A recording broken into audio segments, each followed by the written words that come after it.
I played LEGO Dimensions for the very first time recently, and I'm gonna be 100% with you guys. I was very disappointed.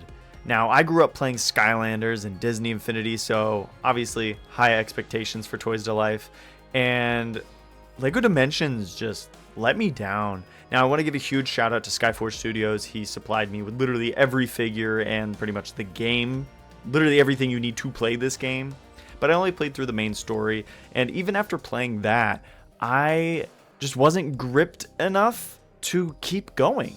I will eventually. I plan to play the rest, all the, I don't even know, what do you call it, DLC? Stuff like that, by the buyable DLC.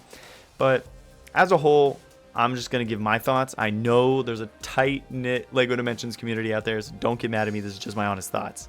I have an open mind, so I will revisit it. But as of right now, this is how I feel. Playing through it, the story just wasn't interesting to me. I think the main villain, the Lord Vortex, I think it's Vortec. I can barely remember his name, but I didn't care.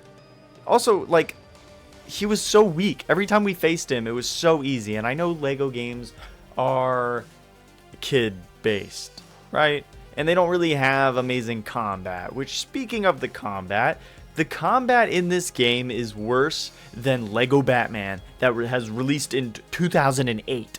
Like, I don't know why. This game just feels clunky and, like, not responsive at all when it should be. I'm playing it on PS5 with the PS4 disc. Like, that's as good as you can get for this game.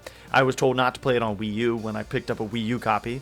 But as for the story, I just didn't care. There were so many characters I don't know, so I really don't care. The main three people in the story are Batman, Gandalf, and the chick from the Lego movie, which is such an odd pick.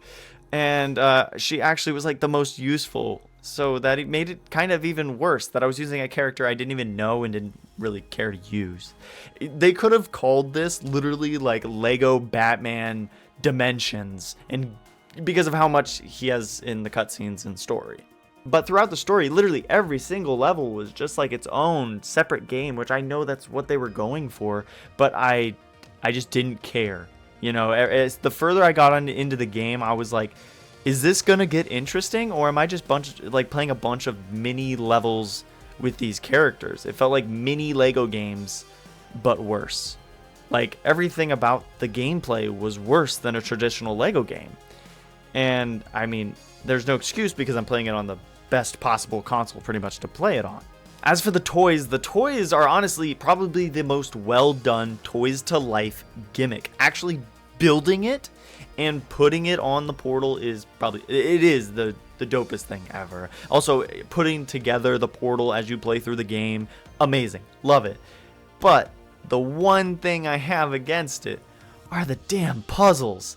The puzzles are just too much Toys to Life. We need to tone back the life in Toys to Life because there was just too much. So when I finally, every once in a while, I finally was getting intrigued into the game. I was getting sucked in. Here we go. Yank back out because we got to do a puzzle. I got to look away from the screen. I just got to start moving stuff around. The only one that I didn't mind was when you had to find the shiny crystal thing and your portal lit up green when you got closer. That was really the only one I didn't mind. But the teleporting one, the actual paint, oh my gosh, that was awful. I never want to do those again. These reasons are why I really don't want to proceed playing this game. But I'm open-minded, and for content's sake, I will revisit. I hope to make a video in the future saying, you know what, LEGO Dimensions is actually dope, but it's purely because of the post-story content. Because the story content just bored me to death, I'm gonna be honest.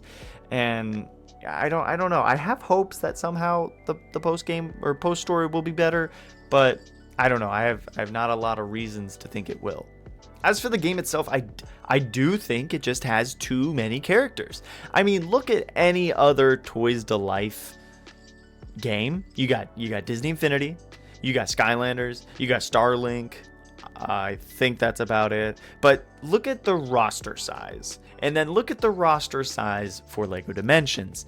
It like quadruples the amount. Like for Skylanders, the typical release was like 30 or something like that. For Disney Infinity, it was kind of periodical. That's not even a word, I don't think. But anyways, it was based off of whatever franchise it was going, like Star Wars and stuff like that, but who belonged in the playset. But that's the thing.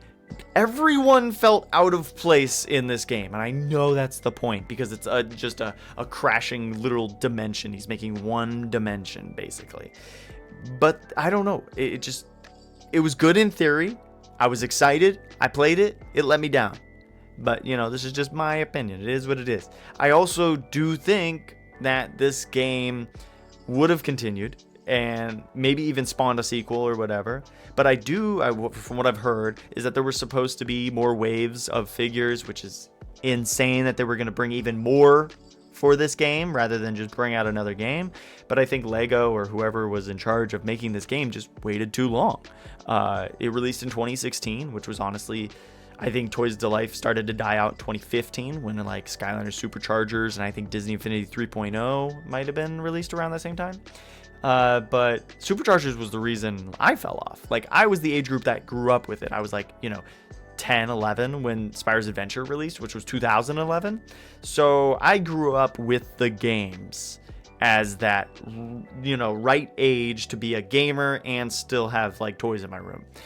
And I literally never heard of this game. Just like I never heard of Skylanders Imaginators. They were on the shelf for not very long. And, Skylanders Imaginators was supposed to have another wave or two, and it didn't come out either. It was the fall of Toys to Life. It was just that time period, and Lego Dimensions came out right before it. And so it was doomed, It is what it is. But overall, I do want to know your guys' thoughts. Thank you guys for coming out to the streams, by the way. You guys were super supportive, and you guys wanted to see me play it. I had fun playing it for you guys, but like in retrospect, I don't think I would ever play the main story ever again. It was so boring. I think it would be more fun to go to these, I think they're called like hub worlds or something like that, like for Batman, whatever. For like there's a DC world. Like I feel like those worlds would be more fun, and then you could also know what you're getting into. Like you could be, you're traveling, let's say, as Batman to Batman's universe. And if you're into Batman, you'll be into everything that goes on within that. But the main story of the Lego Dimensions just wasn't gripping. It felt like there was way too much going on. And I feel like I might not be alone on this. I don't know. But also the figure standpoint, too much moving around. I can't focus on a video game while also playing with real life toys. Like I said, I think it literally took Toys to Life too seriously. And speaking of too seriously, don't take this video too seriously. This is just my thoughts. When I ended the streams, you guys wanted to know my honest thoughts, all wrapped up in a video. So here it is. As a game, I would probably rate it. I mean, it was a good game. I just didn't care. It's probably like I don't know, 5 or 6 out of 10 for me. It just felt everything all over the place. I don't even know. Like it was just right there, and a bunch of characters I didn't care about. But overall, it was a fun experience. I'm glad I got to do it, especially growing up playing Skylanders and a ton of Disney Infinity. It's nice to compare things, and so I'm just missing Starlink, basically. I have the game, I just haven't played it. So if you've played Starlink, let me know your thoughts on that as well. But that is going to conclude it for this video. Thank you guys for coming out to the streams, and thank you guys for watching this video. Make sure you guys leave your comments on Lego Dimensions, and if you guys would like me to go visit those hub worlds or whatever they're called, because I am a little intrigued to do that. So maybe you'll see the return of Lego Dimensions to Saving Skylands. All right. Thank you guys for watching, and I'll see you around.